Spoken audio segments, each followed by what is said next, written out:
Hello，咁多位大家好，我係招仔，歡迎收睇足招。今日又揾到一場好波同大家分享啦。分享我個人足球投注之前呢，就要提大家啦，要年滿18歲先可以足球投注啦，仲要唔好非法投注或者海外投注添。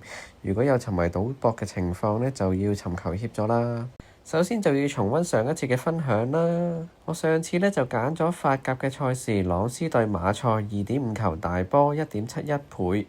咁場波就一如分析啊，兩邊啊，朗斯同埋馬賽啊都對總入球有貢獻啊。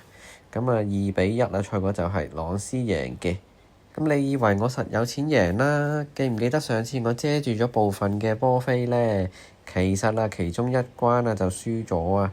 我揀咗無信加柏對拜仁慕尼黑嘅半場讓球，拜仁讓1球，點知無信加柏紅牌之下呢，咁啊半場守和咗拜仁慕尼黑0-0啊，所以場波飛呢就輸咗啦。講真啦，我真係冇諗過斷拜仁嘅，佢呢場波之前啊，全部半場都贏波㗎，點知就係呢場0-0俾我睇啊，真係跌晒眼鏡。不過呢度足招嘅推介起碼中咗先啦，希望幫到大家啦。至於今晚揀嗰場好嘢到底係咩呢？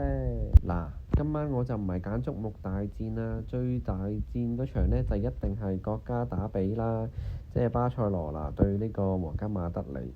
咁我啊避開咗呢一場嘅。今晚啊我就揀咗一場英超嘅賽事啊，應該都冇乜人揀㗎啦，就係狼隊主場對般尼。呢場波啊應該都冇乜人會睇㗎啦，但係我就覺得佢有啲好嘢可以揀得落手喎。我就睇中咗佢嘅入球大細啊，2球2.5球大波有1.94倍，我覺得就好吸引啊。咁首先睇睇英超個聯賽榜先啦，雙方其實都踢咗8場㗎啦，但係都唔係好識贏波㗎咋。狼隊1場都未贏過，而般尼呢就贏咗2場。主場嘅狼隊啊就4戰0-13啊，咁啊得4失11，平均1入2失啦。至於作客嘅般尼啊就4戰全敗啊，得4失12啊，平均一場就得1球失3球。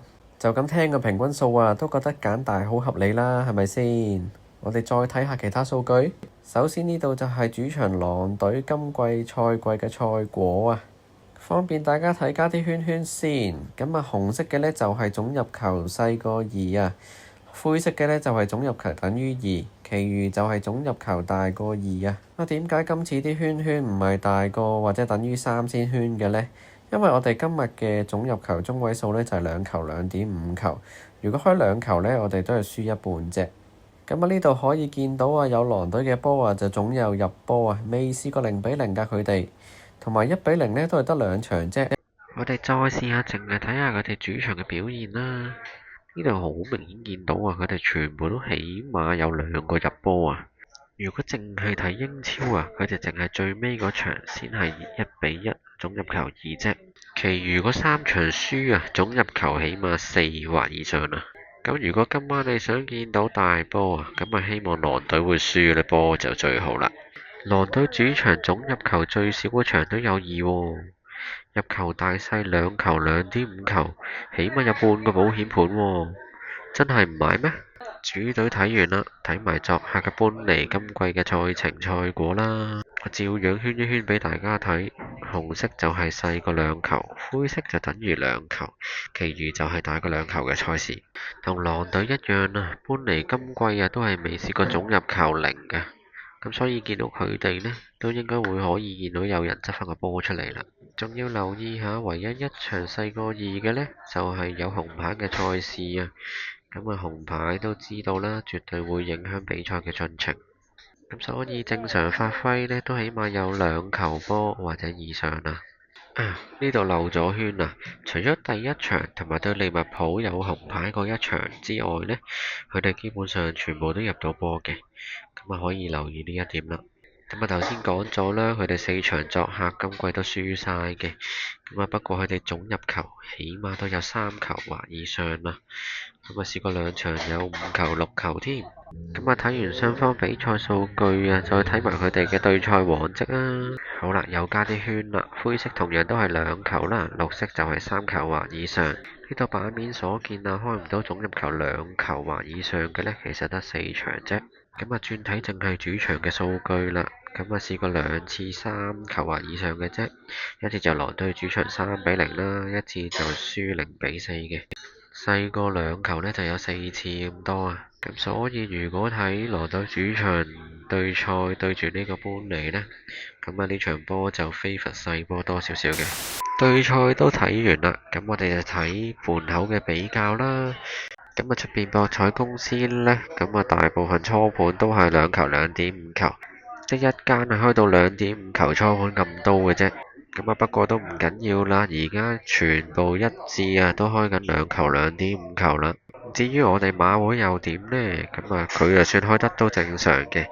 咁啊最細個檔就係2球2.5球啦，個細要1.76，咁啊係全部之中最低嘅，因為出邊起碼都有1.8。跟住就係2.5球啦，同埋3.5球嘅。咁啊，望落佢哋嘅對比之間呢，盤口啊、賠率呢都冇特別嘅指示，冇話暗示緊大波定係細波。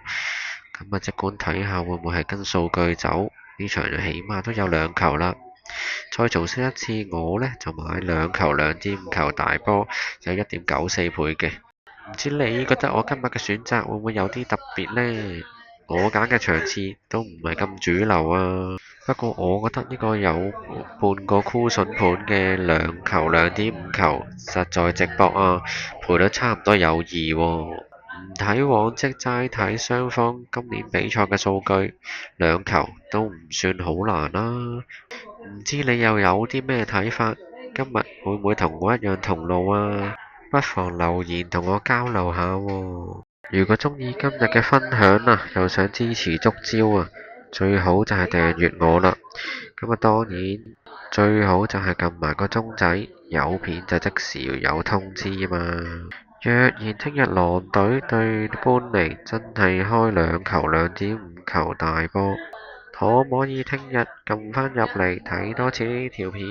再撳埋個 like 啊！今日就講到呢度啦，下次再有分析，再喺足招度見啦，拜拜。